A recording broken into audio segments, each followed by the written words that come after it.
Sporting Journal Radio, presented by Onyx. When it comes to that ice safety, at least on some of these lakes, like Lake of the Woods, it sounds like we're starting to make some pretty good ice.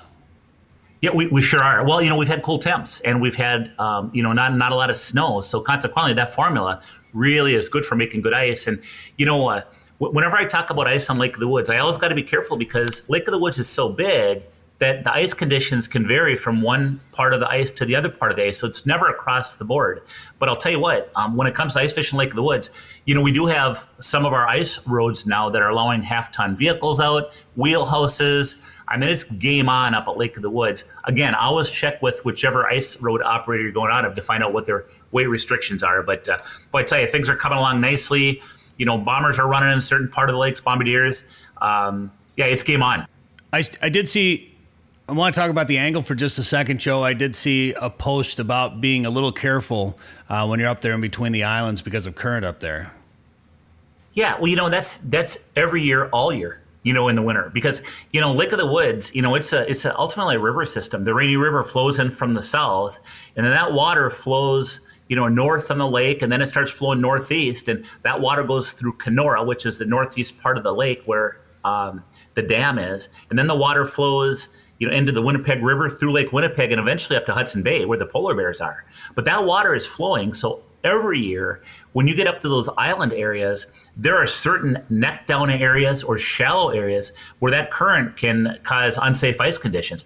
But that's in the heart of the winter, too. It's nothing new. But consequently, and the reason this post came up from the Northwest Angle Edge Riders Snowmobile Club is, when they're doing their grooming on the trails that are marked and staked and they know there's good ice, they've noticed that there are some people traveling in areas that notoriously are bad ice areas, and they're concerned. So they put out a really nice post with graphics and everything else, just tipping people off to some of the areas around the resorts anyway that typically have poor ice conditions because of current. And then, of course, for people that slide over into Ontario and fish on your own, man, you really have to be careful.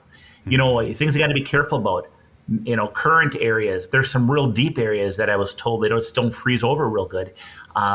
If you see a snowmobile track, don't just assume you can follow that snowmobile track and you're going to be okay, because that might have been a guide who knows the area and was going 90 miles an hour over a thin ice area, knowing what he's doing or what she's doing. I mean, you just got to be careful. And that's why we all say, know what you're doing, go on a resort staked road, or be with a guide, or at least really be dialed in on that ice conditions and know where not to go, because there's a lot of things that could get you in trouble. It's just a safety message, but it's every single year, even on the cold years. And the snowmobile trail to get up to the Northwest Angle from the south end is good. That is open and staked, and people can take that. There's a runway. People can fly up to the angle. Of course, you can you get the negative test and have your shots, and you can drive up there, correct? Yes, yep, you can, and you can also take the Lake of the Woods passenger service, which is a bombardier service. They'll take you up the round trip on along the staying in Minnesota. So Lake Country Air, Lake of the Woods passenger service, and the snowmobile trails are all three really good ways to get up there and stay in Minnesota and not deal with customs. If you want to drive up to the angle, you got to go 40 miles through Canada. If you're vaccinated, not a big deal. You just have to you download the ArriveCan app, and then you upload your vaccination card, and then you got to have a COVID test that's less than 72 hours old. That's either a PCR or molecular test showing a negative result. We just opened up. We got for people that maybe didn't get their test before they go to the Northwest Angle. We have a location, Thrifty White in Baudette, that Monday through Friday will do rapid tests that are molecular of PCR. They qualify to go into Canada. And then over in Warroad now we have another location that just opened up this week, and they also do the testing right on the spot. I think the tests are about $100 in Baudette for on the spot test. I think they're $125 in Warroad. But then what most people do is they take that receipt, turn it into insurance, and in many cases they'll get it reimbursed. And now I've heard talk about a new an ice road again being built up there.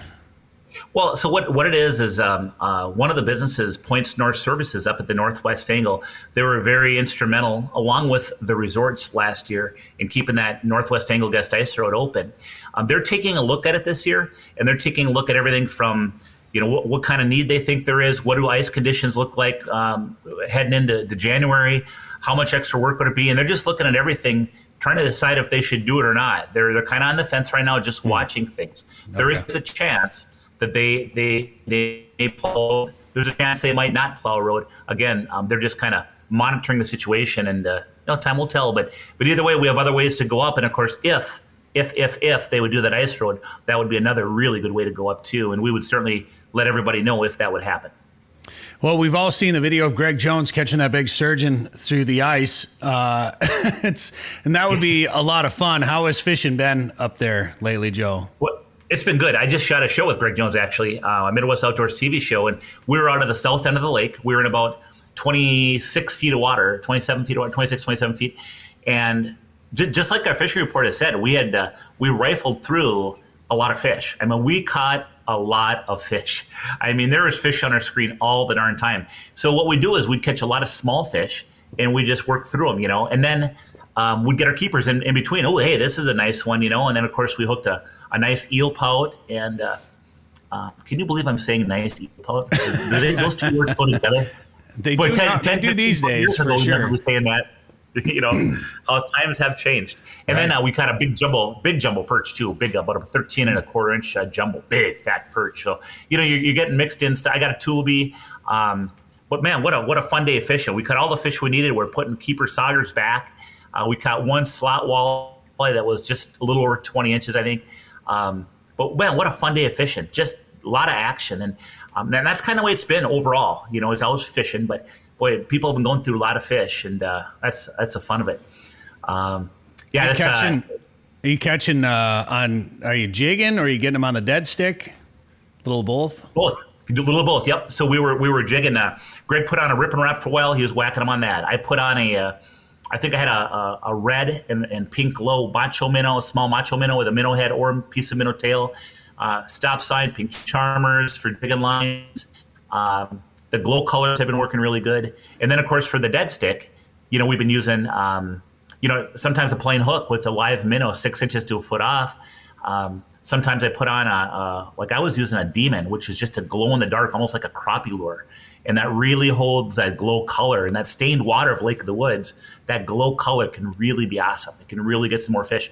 People that are using a plain hook, in fact, will oftentimes use a glow hook just to have a little bit of extra glow there. Sometimes makes the difference between that walleye or sauger eating and not eating. So, man, just a fun bite, though. Gosh, it's fun to get back out there and watch those waters go down, and to see the fish come in on the Vexlars, whatever. Just really a good feeling. Well, I'm starting to get into the mood of ice fishing, Joe. I just bought a bunch of new ice fishing gear and finally breaking my stuff out of storage. So I think it's about time. Now that the hunting season is finally about over, I can start thinking about ice fishing. So I'm excited to get up there. And Joe, people want to learn more about where they can stay, where they can go, how they can travel up at Lake of the Woods. What should they do? Current conditions, check out the Lake of the Woods Tourism Facebook page or any of our resort Facebook pages. And as far as lodging, fish house rentals, sleeper houses, that sort of thing, check out our website. And that is lakeofthewoodsmn.com. So obviously you can hear that I've got dogs. Can you tell if lodges are pet friendly on your website by any chance? You know what? Most lodges have lodging that are pet friendly. You just got to inquire if those cabins are open or not. Perfect. All right. And again, my condolences, Joe. Thanks for being on the show. Thank you. Thank you very much. Hear more at sportingjournalradio.com or wherever you get podcasts.